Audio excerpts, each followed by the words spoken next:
acá. Listo. Yo ya tengo mi otro punto. Luego.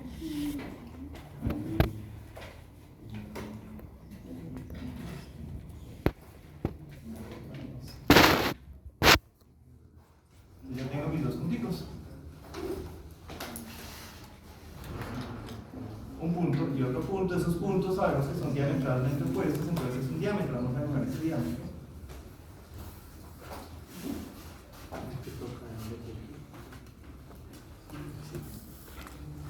Y este diámetro. Y ya tengo el diámetro del círculo de Moore. ¿Cierto? Estaba de acuerdo en esos dos punticos. Entonces ahora sí tengo el círculo de Moore. Pasa. Entonces, como conozco esos esfuerzos en esos planos, entonces ese es mi círculo de Moore de ese estado de esfuerzos.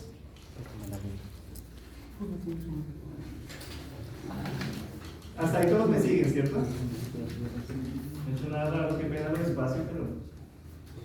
¿Puedes repetir el último paso? ¿Cómo? O sea, el último paso que es ahorita. Primero mire que ubicó el X. Primero ubiqué los dos puntos, 0, 0, sí, plano 1 y plano 2. 50, 175, Sí. eso es un diámetro. Sí. Entonces trazo ese diámetro. Y como es un diámetro, puedo trazar, yo sé que el centro está acá donde se cruza con el eje horizontal, ¿sí? Ese es el centro, entonces simplemente hago un círculo. Desde el centro, este es el centro del círculo de Moore, este es el radio. Vale, listo. ¿Listo?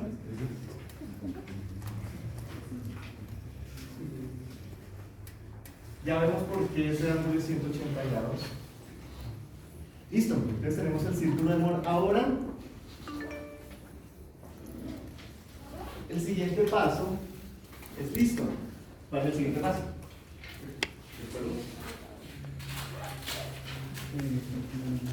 ¿Calcular los máximos estados de esfuerzo?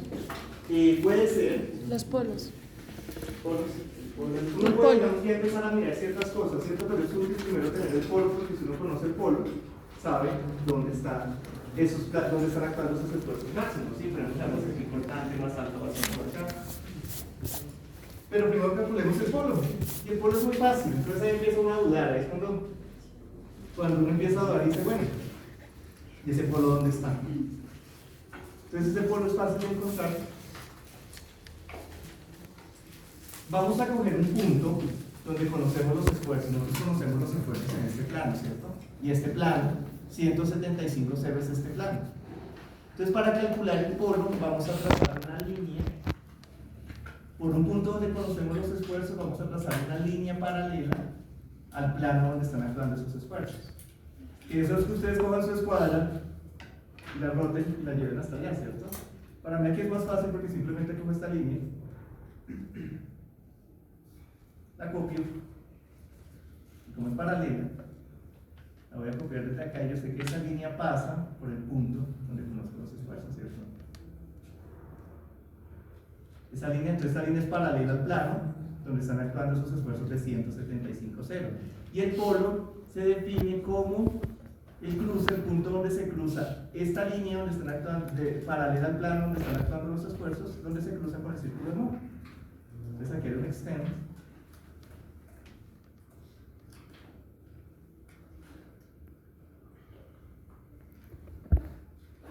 Y listo, donde se cruza esa línea con mi círculo de Moore, ese es el polo, ¿cierto? Sencillo. Y ya, y ese es todo el problema porque entonces me decían, el inconveniente es que esté inclinado. Y ya, el polo es eso. Claro que sí. Entonces, ¿cómo nosotros definimos el polo? Para definir el polo, vamos a trazar por un punto donde conocemos los esfuerzos, que es este 175 0, lo conocemos. Vamos a trazar por este punto una línea paralela al plano donde están actuando esos esfuerzos. Esa línea es. Yo les decía, ¿ustedes cómo van a hacer allá? No sé si alguien tiene dos escuadras. Gracias. Les voy a dejar un momento. Entonces, ¿qué hace uno? Uno lo que hace allá cuando está en el sentado, pues es esto. Va a transferir ese plano hasta allá, entonces se va a ir acá, y va a trazar esa línea por ese punto paralelo. ¿Cierto? Entonces, ¿yo qué hago aquí? Pues aquí simplemente cojo la línea esta línea, la pasé acá, que es esta misma, hice un extend acá para que se cruzara. Entonces ese es el polo, vamos a poner el nombre.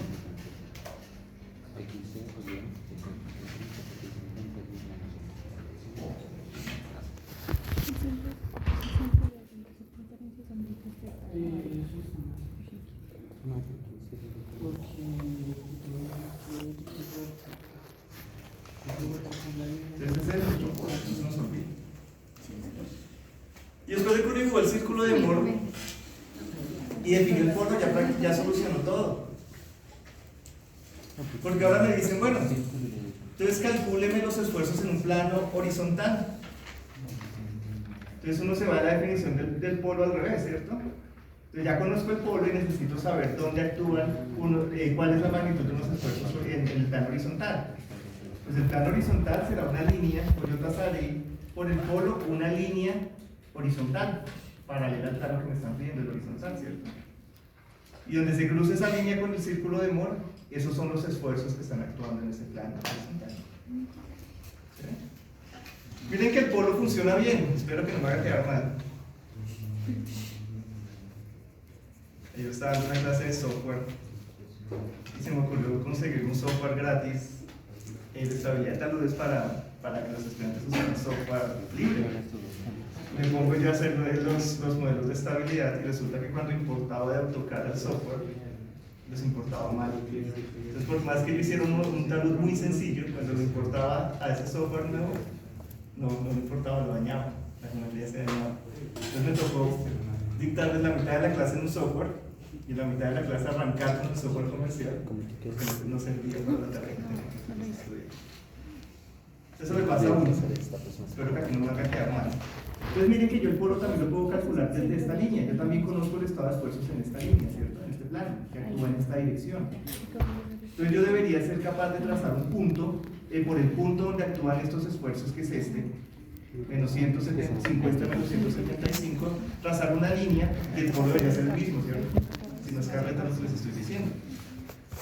Vamos a hacerlo. Entonces con esa línea, aquí es donde digo que no me haga quedar mal. La ponemos por acá, en ese punto, y tracemos, y ponemos el extremo.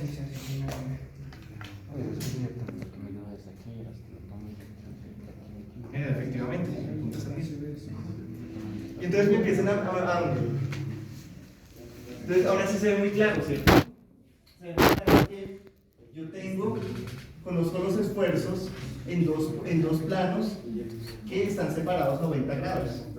Pero cuando yo los miro en el círculo de Moore, ellos son diametralmente opuestos. Entonces, si ustedes se acuerdan de sus cursos de geometría, cuando yo mido, esto es un ángulo semiinscrito, ¿cierto? El que está en media circunferencia. Ese ángulo semiinscrito, si yo estoy midiendo este ángulo, ¿cierto? Estoy midiendo este ángulo, perdón. Si yo lo mido con un ángulo semiinscrito, ese ángulo es la mitad del ángulo central. El ángulo central es medido desde el centro. Desde el centro me doy 180, pero si lo mido con un ángulo semiinscrito es 90. ¿Se acuerdan de esa propiedad? Entonces aquí se ve porque necesito conocer el estado de esfuerzos en dos planos que sean ortogonales. ¿Listo? Entonces ahora vamos a dibujar lo que me preguntan. ¿Qué me preguntan?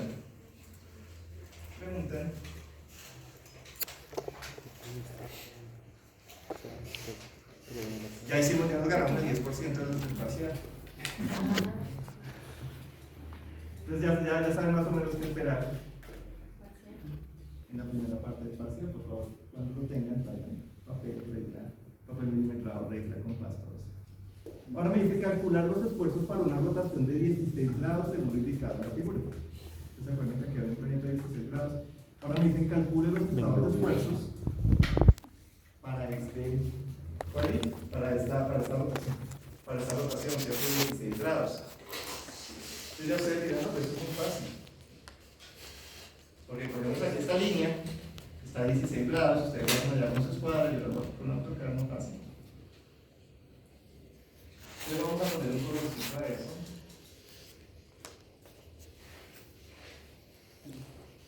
Un color como rojo.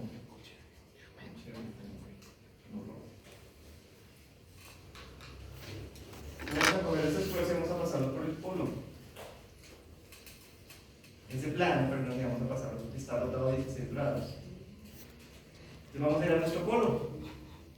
Entonces ya sabemos que ese va a ser, nos va a dar los esfuerzos en este plano, 16 grados. Venimos acá. Y lo leemos. Y lo extendemos, perdón, entonces extiendo para hacer un plano. Ahora lo extiende esa línea, ahora donde se cruza con el círculo de Moore. ¿Se cruza ahí? Entonces yo simplemente leeré, por eso como el milimetrado, leeré las coordenadas en sigma, va a tener un esfuerzo normal de tracción o de compresión. De compresión. Muy bien, de compresión porque es positivo, ¿cierto? Y un esfuerzo cortante negativo, es decir, va a hacerlo girar. ¿En sentido? Positivo. Negativo, perdón. Horario. ¿Desde el sentido? Horario, ¿cierto? Listo, lo leemos. Vamos a ver cuánto es eso.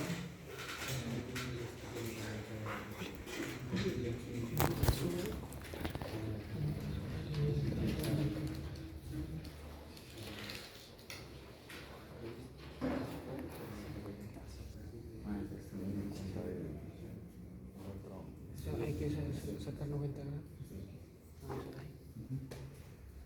No leer más rápido ya que yo aquí. Me da más o menos 201.77.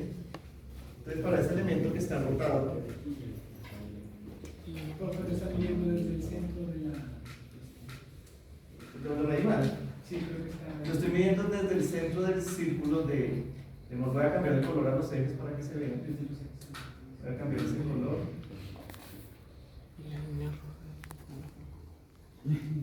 Y me perdonan son los ejes, pero me dicen, yo sé que cuando uno está viendo a otra persona hacer algo que uno sabe hacer más rápido, uno de ansiedad, ¿cierto? Entonces da 201.77 el esfuerzo normal. Entonces el esfuerzo que va en este plano va a ser 201.77. Si yo lo digo para acá, sería un esfuerzo normal de. Una pregunta, ¿siempre los grados crecen de esta manera así? O sea, ¿horario? En el círculo de Moore no importa. Porque Digamos que esas convenciones que manejan ustedes de que si gira hacia el este o hacia el oeste es positivo o negativo, no. Aquí realmente es irrelevante porque a ustedes les interesa saber es en qué es la posición absoluta casi que del plano, ¿cierto? Profe, en caso de que hubiera sido que hubiéramos puesto que los 16, pero para el lado de. Para el otro lado, pues yo hubiese llevado la línea, aquí me la llevé así, ¿cierto? Sí. Si hubiese estado rotado así, simplemente la cojo y la llevo paralela así. Entonces no me hubiese, mire que no me hubiese dado acá, no hubiese estado en esta dirección de lo que usted me está diciendo, ¿cierto? Sí. Entonces la línea por el círculo de Moore hubiese venido acá, si hubiese cruzado con el círculo de Moore. Ajá. ¿Cierto? Entonces, yo sé que uno cuando está, sobre todo cuando ve topografía, los signos empiezan a ser como, esa convención empieza a ser como muy importante, por eso uno cuando llega aquí como que se confunde un poco con eso, pero no, realmente es simplemente llevarlo en la misma dirección, para no enredarse, ¿cierto? No, sí, sino que en caso de que sean los 16 grados, porque pues ahí vimos que dio diferente, ¿no? Sí. Si yo hubiera cogido el plano de esta manera, o sea, los 16 grados creciendo para esa manera. O sea, ¿cómo hacemos la convención? O sea, de que siempre crece para este lado, ¿sí? Pues, si queremos hacer una convención que, repito, no es necesario, podemos hacerlo igual que el giro, para no confundirnos. Podemos hacer que los giros positivos sean giros antiorarios, ¿cierto? ¿Antiorarios? Sí. Pero, repito, no es relevante, no es necesario hacerlo. Vale. O sea, un ángulo, en este caso los ángulos crecen de esta manera. Crecería en el sentido antihorario. ¿Antihorario? Antihorario. Si queremos que sea positivo el giro, tendría que ser. Entonces, para que el ángulo crezca hacia entonces, profe, ahí tuviera que haber crecido así. O sea, para el otro lado, la figura tuvo que estar rotada, ¿no? Porque era 16. Ahí se me refiero. Sí, yo sé que son 16, pero es que, mire que estos 16 grados que están acá, lo que yo quiero decir es, estos 16 grados que están acá son estos mismos 16 grados. Es decir, está claro en el dibujo, no hay que rotarlo, no hay ninguna razón para tener que rotar el esfuerzo. Profe, ¿puede repetir cómo midió los 16 grados en el círculo de Moore? Sí, es que, o sea, Esa parte es la que nos tiene Claro. confundidos. 16 grados son estos, aquí están 16 grados con la horizontal, si yo paso una línea aquí horizontal y miro esos 16 grados, esos ángulos se dan los de 16 grados. Yo los miro. este ángulo es 16 grados. Eso, usted ahí en el círculo de Moore mide los 16 grados y luego ya hacemos ya el rote de la figura de los 16 grados acá. Sí. ¿No? Ah, ya, vale. Sino que yo más o menos estoy confundido en la parte de que, digamos, el problema decía que giraba a 16 grados, ¿no? O sea, yo me acuerdo que más o menos... Ah, pero es que en el problema yo les doy el dibujo. Yo no les estoy diciendo que eso. Sí, en general, cuando se les pregunta eso, yo les doy, por supuesto, si no sería una cáscara muy. Claro, porque yo me acuerdo que cuando uno aplicaba la fórmula tenía que tener en cuenta ese giro, porque si no cambiaba. Por eso quiero primero verlo así gráficamente. Porque, claro, si lo hacemos con fórmulas, sí tenemos que empezar a tener en cuenta ese giro, pero entonces nos empezamos a confundir. Por ahora, saquemos el círculo de Moore y pensemos que los signos están asociados al giro. Por ahora, en los cortantes y en que sea tracción, sea compresión. Ya después jugamos un poco, la siguiente sesión vamos a jugar un poco ya con la fórmula. ¿Listo? Pero por ahora, quedémonos acá. La verdad es más importante porque es una fórmula. Cuando usted rota esfuerzos de Pérez, se los está rotando ahí sí, se los está rotando en estructura, se está rotando en técnica.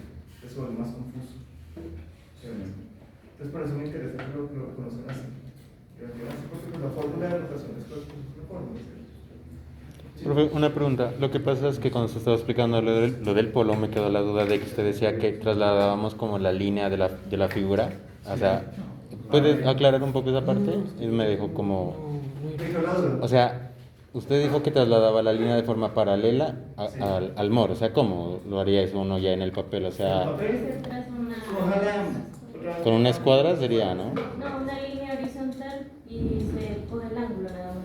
38 y te queda la misma. Para hacer eso en el papel, usted conoce esto, ¿cierto? Sí. Y uno como pasa líneas paralelas en el papel con las escuadras. Ah, ok, Entonces, claro, las las escuadras. Debería ser más larga. Claro, sí. Permitirme llegar hasta abajo. Ya. ¿Cierto? Y ahí te atrasa y llegas. Ah, ok, listo. Sí, ya. Gracias, profe. Entonces con eso no se preocupa. En general, cuando yo les pregunto esto, les doy este dibujo. Claro. Sí, no, claro, si les pongo con fórmula que no se lo voy a poner. ¿Y si el ángulo está con la vertical, también lo pasamos igual? Sí, no importa. Si está, yo les pude haber dado los 16 grados acá, ¿cierto? Voy a sacar, este es normal a este y este es normal a este, todos los ángulos serían iguales. Entonces la idea es esa, que miren realmente el significado que tiene el polo, ¿cierto? Sin preocuparse tanto por el signo, que si roto para un lado o roto para el otro, porque no se ve. Simplemente es un plano, es una línea paralela al plano donde están haciendo los esfuerzos. Profe, o sea que en caso de que nos diera, por ejemplo, el ejercicio en este caso, vemos que tiene los 38 grados, ¿no? Digamos que el planteamiento hubiera sido con el que está a la derecha de los 16 grados, al trasladar por el polo hubiera quedado en el cuadrante X positivo y Y positivo, ¿verdad? O sea, Sí, bueno, sí, ya son los supuestos. Es decir, que yo tuviera estos esfuerzos, este esfuerzo actuando acá y estos actuando acá, los hubiese dibujado, claro, tendría que pasar esa línea paralela a ese estado de esfuerzos, por ejemplo, que fuera este punto y sería por acá el punto. Ah, vale, listo. ¿Alguna otra pregunta, muchachos? Ya después de que uno entiende eso, ya esto es muy fácil. Ya pierde la gracia. Pero listo. Entonces ya pasamos este plano rojo, vamos a poner este rojo. Es como a Chole nos toca, ¿cierto? Uno hace un dibujo feo ahí.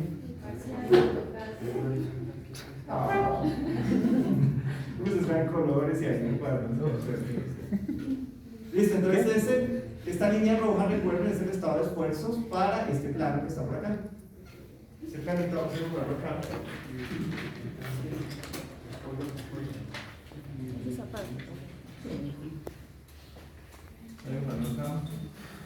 Ahí se escribe grabando, ¿qué dices? Recuerden que por acá está la 16 grados.